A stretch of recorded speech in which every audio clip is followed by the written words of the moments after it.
दर्शनवा हमरे अदय जायो दर्शनवा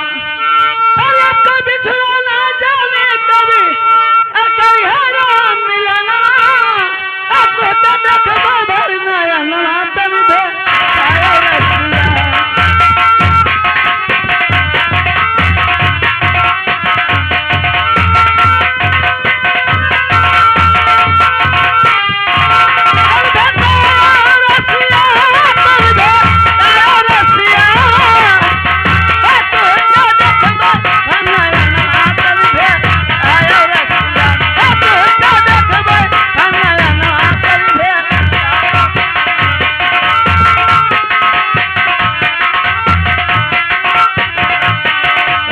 आयो रसिया